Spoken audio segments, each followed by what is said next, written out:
हम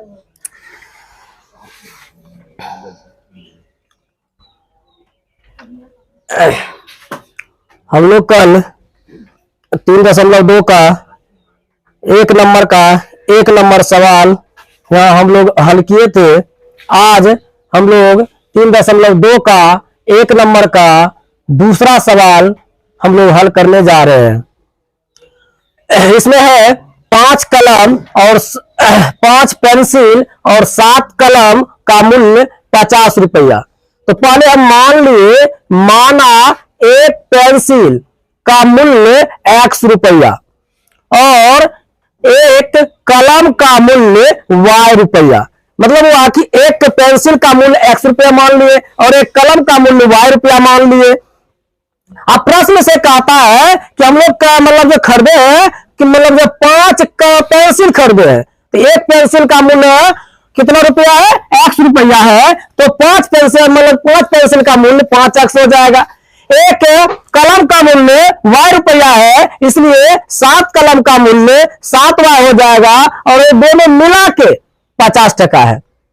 तो नहीं 5x + 7y बराबर 50 रुपया, बराबर पहला समीकरण बन गया। फिर कहता है, उल्टा कर दिया अब की बार, कहता है 7 पेंसिल और एक मतलब और 5 कलम, यानी 7 पेंसिल और 5 कलम का मूल्य 46 रुपया है। तो 7x + 5y बराबर 46 रुपया। तो पहला हो गया समीकरण 2, ये समीकरण 1। अब कहता है कि बताओ तो एक पेंसिल का मूल्य कितना होगा और एक कलम का मूल्य कितना होगा। तो हम लोग देखते हैं कि समीकरण 1 और 2 को हल करते हैं। अब देखते हैं कि 5x + 7y बराबर 50 रुपया है, 7x + 5y बराबर 46 रुपया है। तो समीकरण 1 समीकरण 2। अब इसमें हम लोग को क्या करना पड़ता है, दोनों में से किसी एक को बराबर करना पड़ता है। या तो आप x वाले को बराबर कीजिए या y वाले को बराबर कीजिए, यानी किसी एक को बराबर करना है। अब हमें देखते हैं यहाँ 7 है और यहाँ 5 है, तो इसको क्या किया हम यहाँ से 5 से गुना करने पर, यानी 5 से गुना कर दिए।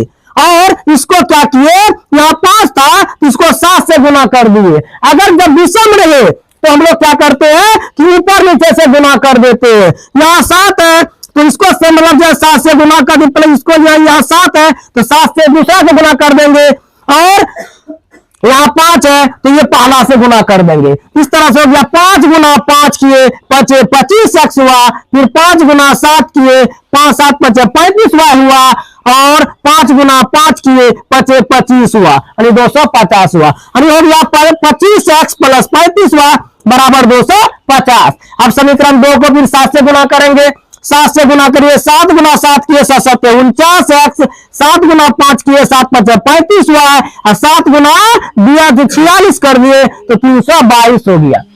तो अब क्या करेंगे कि नीचे देखना है, अगर ये प्लस में रहे इसको माइनस कर देते हैं, ये प्लस में है इसको भी माइनस करेंगे, ये भी प्लस में है इसको भी माइनस में करेंगे। तो जो प्लस में रहेगा उसको माइनस करेंगे, जो माइनस में रहेगा उसको प्लस करेंगे। अब यहां से देखते हैं ये 35 हुआ, ये 35 हुआ, सम टू सम आया, इसलिए आपस में क्या हुआ, ये कट गया। अब क्या हुआ, 49 में से 25 को घटाना है, क्योंकि एगो माइनस में है एगो प्लस में है। यहां से क्या होगा, 49 में से अगर 25 को घटा देते हैं तो -24x बच जाता है। और क्या हुआ कि 250 में से 322 को घटाना है, माइनस वाला थोड़ा ज्यादा है इसलिए आंसर माइनस में आएगा, यानी 72 हो गया। और क्या हुआ कि -24x बराबर -72, तो x बराबर -72 बटे -24। और चूंकि यहां भी माइनस यहां भी माइनस, आपस में क्या हुआ, कट गया, 24 दिया 72, यानी x का वैल्यू कितना निकल गया, 3। x का वैल्यू कितना निकल गया, 3।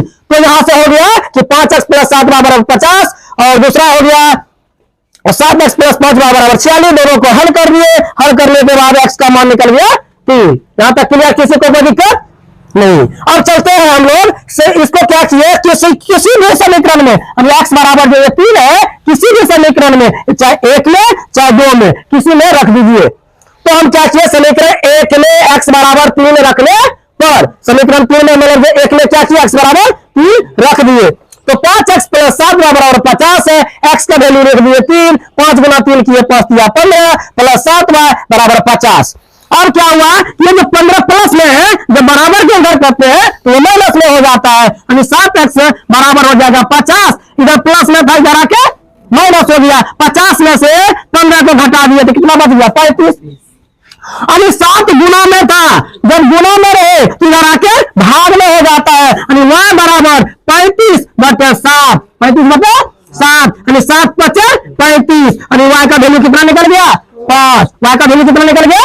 5। अरे एक कलम का मूल्य हो गया 5 रुपया, क्योंकि कलम को माने थे y रुपया, माने थे ना, तो एक कलम का मूल्य निकल गया मेरा 5 रुपया, और एक पेंसिल को माने थे x, इसलिए एक पेंसिल का मूल्य निकल गया 3 रुपया।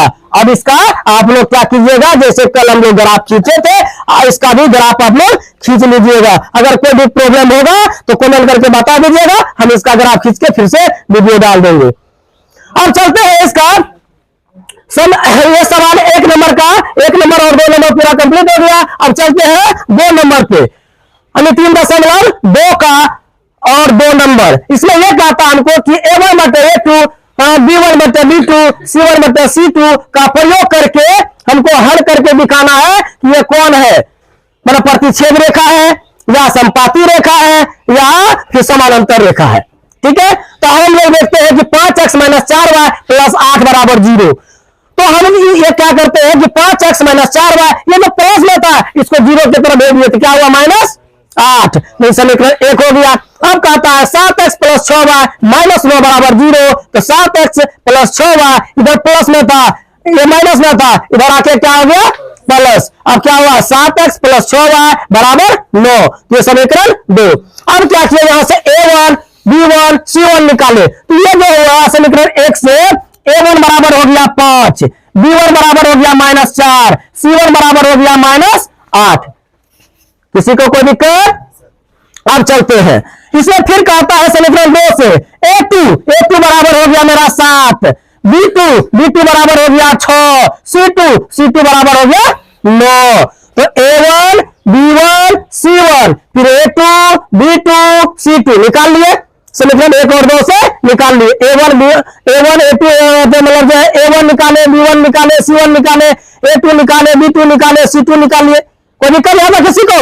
अब चलते हैं कि हम क्या किए, a1/a2 बराबर b1/b2 बराबर c1/c2 का प्रयोग करते हैं। इसमें से कौन सा फॉर्मूला इसमें देख रहा है, तो हम क्या किए, a1 की जगह 5 रखे, a2 की जगह 7 रखे, बराबर का चिन्ह है, बराबर दिए। फिर b1 की जगह -4 था, -4 रखे, और b2 की जगह जो है 6 था तो 6 रखे, फिर c1 की जगह -8 था तो -8 रखे, c2 की जगह 9 है तो 9 रखे।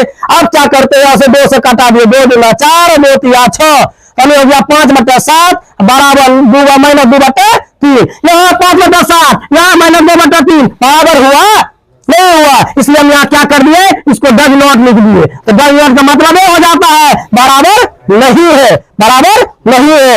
अब चलते हैं, लिख दिए इसको, a1/a2 डज नॉट b1/b2। हम लोग कल लिखाए थे फॉर्मूला, इसको कहते हैं प्रतिच्छेद करती हुई रेखा या प्रतिच्छेद करती हुई, मतलब हुआ कि इसका पूछेगा कौन सा हल है, तो प्रतिच्छेद करती हुई रेखा है। ठीक है, अब चलते हैं इसका 2 नंबर सवाल। ठीक है, तो 2 नंबर सवाल चलते हैं। कहता 9x + 3y + 12 = 0। तो फिर इसी प्रकार से जैसे समीकरण 1 का किए, तो 9x + 3y = -12, और दूसरा समीकरण है 18x + 6y + 24 = 0। 18x + 6y इधर प्लस में था, इधर आके माइनस में हुआ। अब ध्यान से देखिए आप लोग, a1 बराबर हो गया 9, फिर b1 बराबर हो गया 3, और c1 बराबर हो गया -12, हुआ कि नहीं हुआ? अब फिर चलते हैं, फिर कहता है a2 बराबर हो गया 18, a2 बराबर कितना 18, b2 बराबर कितना 6, और c2 बराबर कितना -24 हो गया। अब फिर वही बात, अब क्या करना है, a1/a2 बराबर b1/b2 बराबर c1/c2 से हम लोग प्रयोग करने पर देखते हैं। अब क्या किए कि a1 की जगह यहाँ 9 है, तो a1 की जगह क्या था 9, तो 9 रखे, और b1 a2 की जगह क्या था 18, 9/18 हो गया। फिर हो गया b1/b2 यानी 3/6 बराबर हो गया, फिर c1/c2 -12/- 24। अब ये देख रहे हैं कटना है कि नहीं कटना। अगर करना होगा तो हम लोग कटाएंगे, नहीं करना होगा तो नहीं कटाएंगे। हम लोग यहाँ 9 दूना 18, 9 दूना 18, 3 दूना 6, 12 दूना 24, 20, यहाँ भी माइनस आपस में कट गया। अब क्या हुआ, 1/2 बराबर 1/2 बराबर 1/2। तो अब ये क्या कहता है कि जब तीनों बराबर हो जाए इसको बोलते हैं समपाती रेखा। क्या बोलते हैं, जब तीनों माना A1/A2 बराबर B1/B2 बराबर C1/C2, जब तीनों बराबर हो जाए इसको बोलते हैं समपाती रेखा। ठीक है, अब हम लोग जो है इसका तीसरा सवाल, मतलब जो है 2 नंबर का तीसरा सवाल हम लोग देखेंगे। वीडियो को रोक दो।